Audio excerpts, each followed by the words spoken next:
If I was president, look for the true root of a lot of the issues. And this extends far beyond the past 2 years or even 200 years. We're talking 7 generations, and I don't mean generations like you count a millennial or a boomer or anything like that. I'm discussing like 70-year periods, which I call generations. So 7 of those would be 490 years. 490 years. Now, what's ironic here is that 490 years, well, I would say a little over 490 years, truly. There was a document produced by Pope Alexander VI.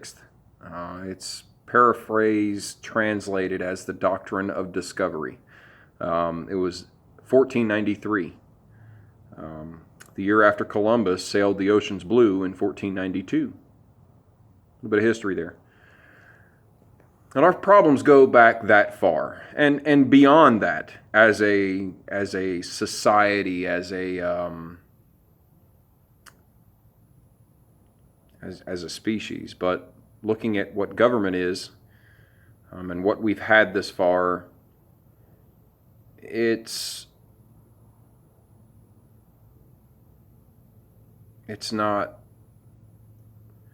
that easy to see that far back. Between 1493 and I believe it was somewhere around the early 1700s, the indigenous peoples of the Americas, at least the North American portion, were estimated as a whole to be anywhere from 40 to 60 million. Now, the bison population numbered about the same. It was estimated that there was 1 bison per indigenous person. And I want you to ask yourself, and you can feel free to go look at the Native American is how it's going to be listed. Native American population census. And you'll find that there's about 6 to 7 million in the continental United States. I don't know about you, but this would very much disturb me. It does disturb me. If anything, it quite angers me. Being somebody that has not always been the best at keeping time frames and getting things done when I said they would.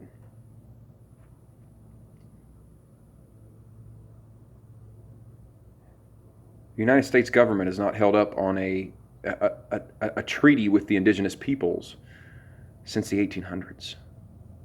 There's quite a few treaties that the United States government does not honor. They don't pay attention to, and mainly that's because the tribal governments have been established to govern over the reservations. I also want you to go look at what these reservations were once called. They were actually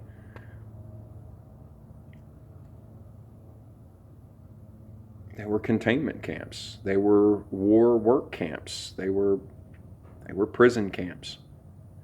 They still have their original borders around them.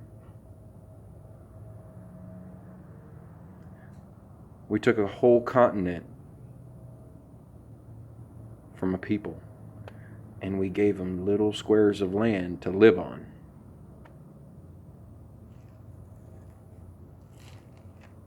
This upsets me. And this happened before the 17 and 1800s.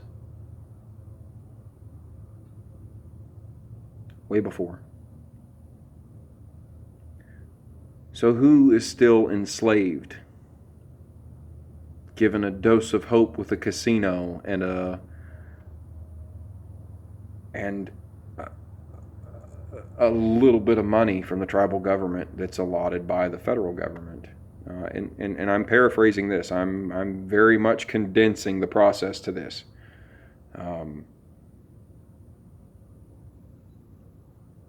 These are things that are wrong, that must be fixed. And you have to start at the root of the problem. What is the root of the problem? A pope declaring that if people were not Catholic or Christian, that they had no right or title to the land.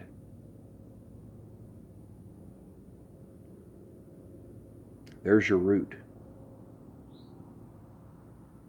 There's a movie with Denzel Washington. And most people pay attention to the book itself, the King James Version.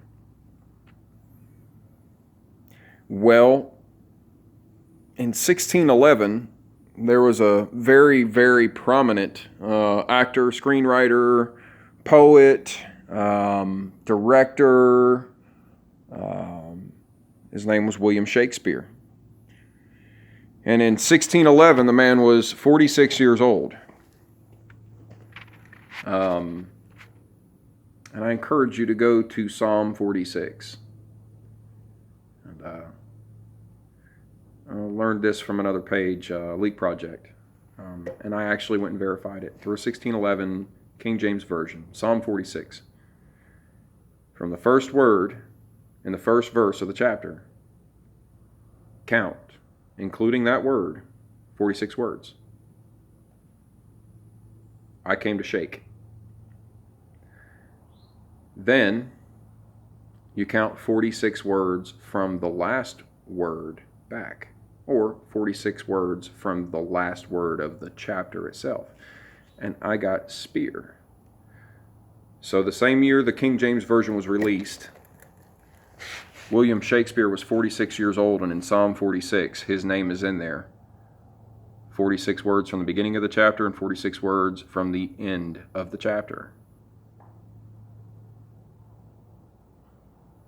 I'd like to offer you a suggestion, a concept, a hypothesis. I like that a lot better than a theory, because a theory is always associated with conspiracy, and this is in fact history, documented history.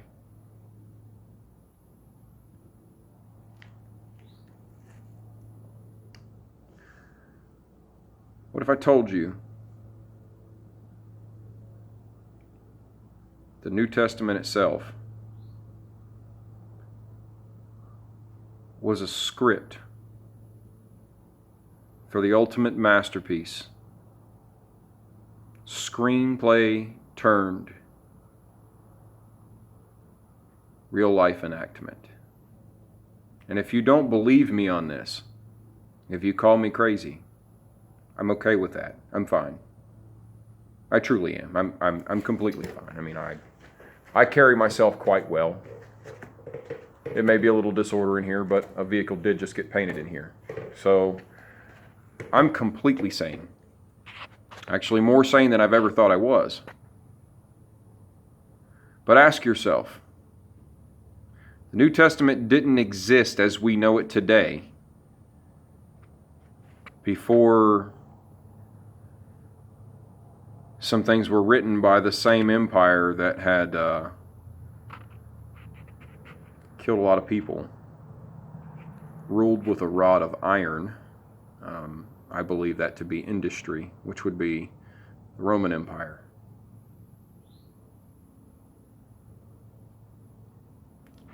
The city that sits on 7 hills, 7 mountains.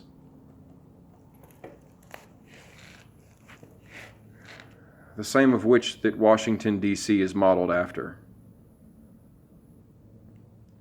The Greek Athenian temple, or even the Babylonian temple, is the monument to Abraham Lincoln. Jefferson Memorial is an exact match to the Roman Pantheon. Washington Monument,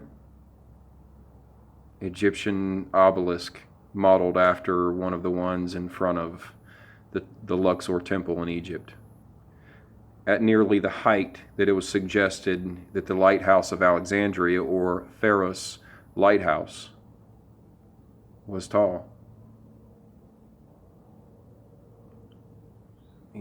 The Statue of Liberty, Sol Invictus, the Roman sun god, given a date of worship or celebration, was 1225-274 CE, or as it's listed AD.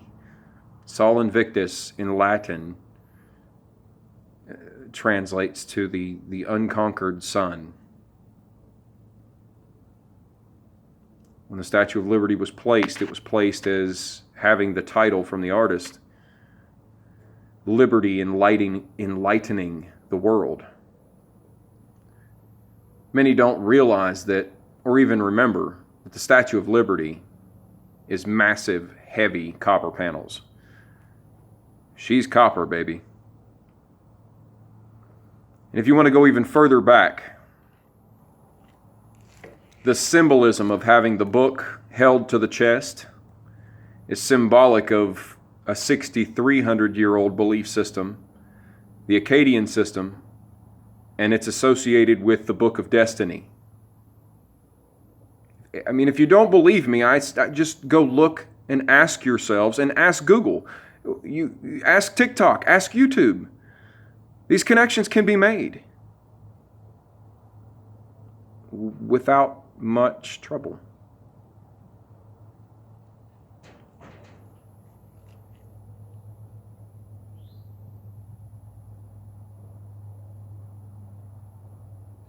The Capitol building, St. Peter's Basilica in Rome, the obelisk in St. Peter's Square, Vatican Square,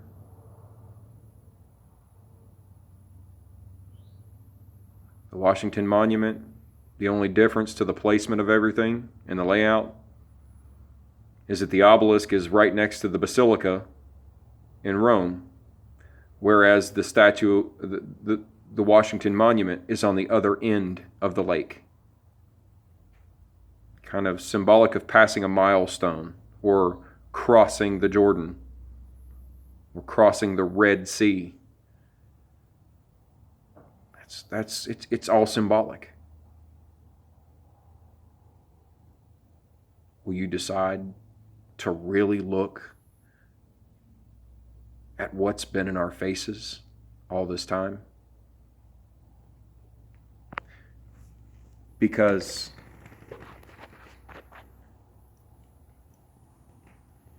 climate change is a big subject right now. And I agree that there are some issues. But as for the mainstream climate excuse for global warming, well, it's kind of apparent that, yes, the planet is warming. 12,000 years ago, we started coming out of an ice age. 12,000 years ago.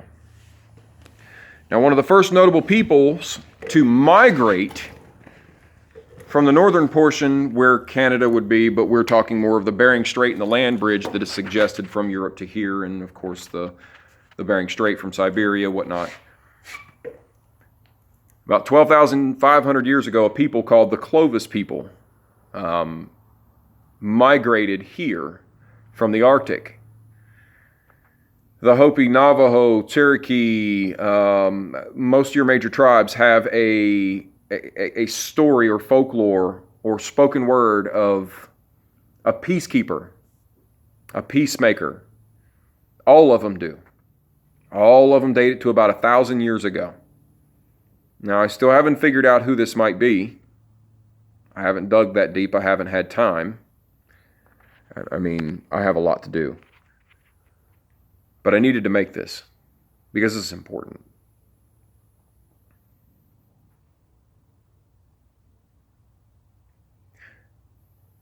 Your Arctic nomads obtain more white and light color gray furs than a majority of other regions for when it's cold, because in the Arctic, most of your animals are white furred. This is more nature's way of helping them disguise themselves. I mean, that's what it really is. You take the same animal and you let it reproduce a couple generations outside of the Arctic regions, and I'm pretty sure that the pigment will come into the fur of the animal, or the melanin production will be ticked up to give fur color, to kind of shield it from being burnt by the sun in whichever climate that it goes into. This is a natural process. You take any human being and you allow them to reproduce after living in the desert for 2 or 3 generations, and the skin color of said bloodline will start shifting to a darker color and producing more melanin. So this happens with regional changes, with migrations. This happens.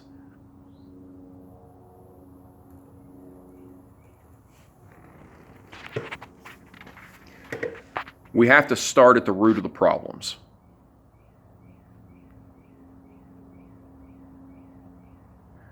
A lot of the changes that need to be made are not going to be accepted widespread.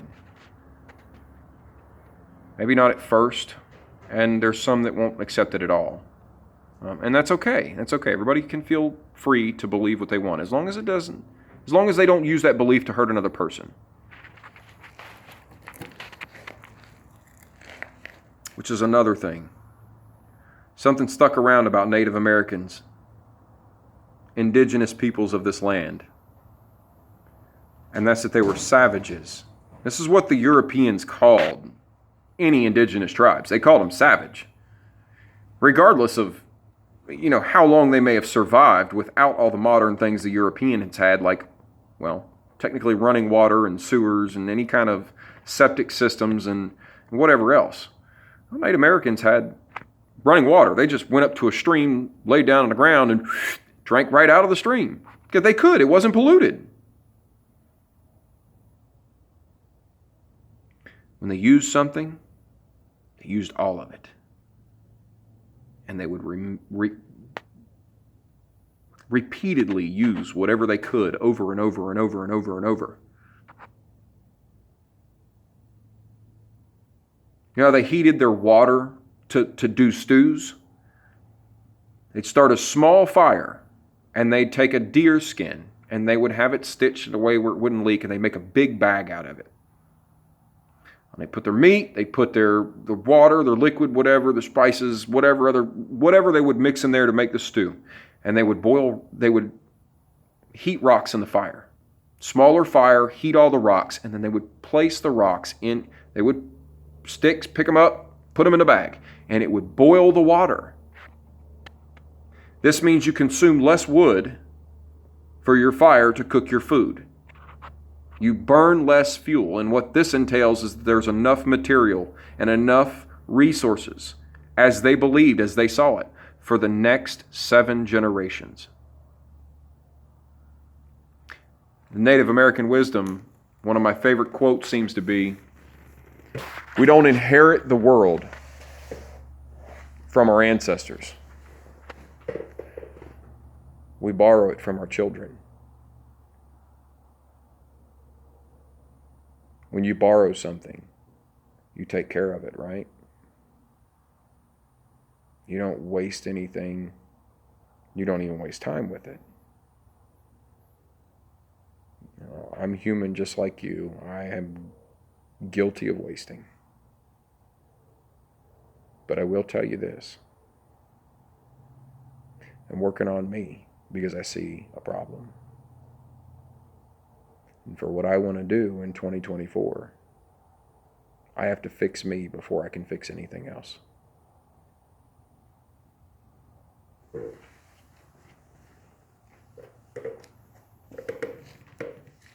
Will you realize that you're human too?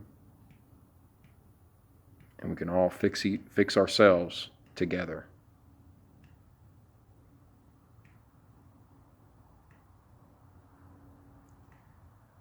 We all need to believe in each other. That'll bring our energy back up.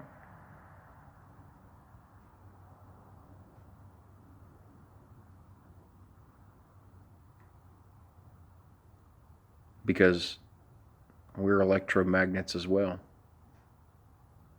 We have electricity coursing through us. We're great conductors of electricity.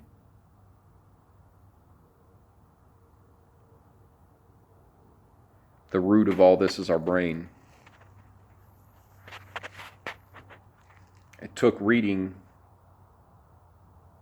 I know how I've spoke about the Bible, but it took me reading something over and over and over again to really grasp it, because then I was able to have myself to look at it from a big picture. Part of my finding of this, my name is actually Casey. My last name is Clovis.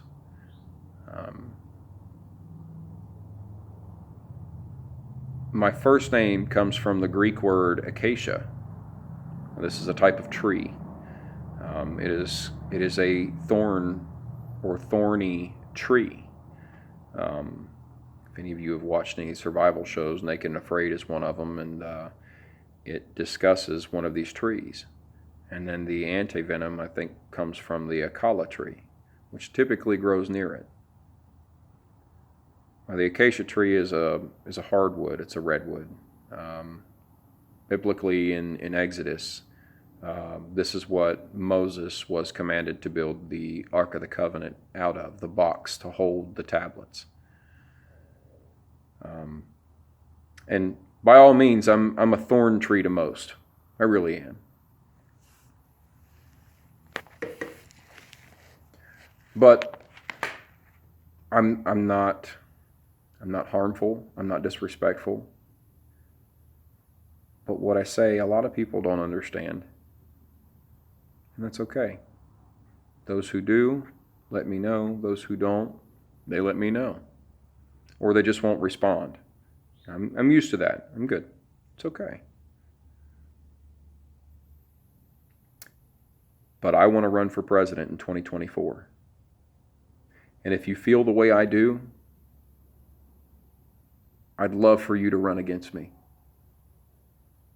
I'd love for the world to see more than 6 faces when it comes to a United States election. And I want the world to see that the people have every right to represent the people, just as much as politicians, who are also people, think that they can maintain the seats and sit there and make rules and destroy a world they didn't create. I want you to run with me, against me, but the United States Constitution says that you have to be 35 years of age, a natural-born citizen living in the United States for the last 14 years. This is the only requirements. These are the only requirements. I want to see 200 million people on the ballot for 2024. This is what I want to see. Because it's possible. And per the Constitution, a felony conviction does not keep you from representing the people. Because we all know that people change. I love you. There's going to be more videos. There'll be more talks. And I'll have a little more Easter eggs. And they're not even Easter eggs. To me, they're Easter eggs because I found them down a wormhole. But unless the history isn't true, I intend to only give you information that I can prove. If it's written, if it's been a recognized history resource, I'll give you the information. If I mention the Bible to you, it's only a reference for a repetitive pattern in time. Until next time, I'm out. Clovis for President 2024.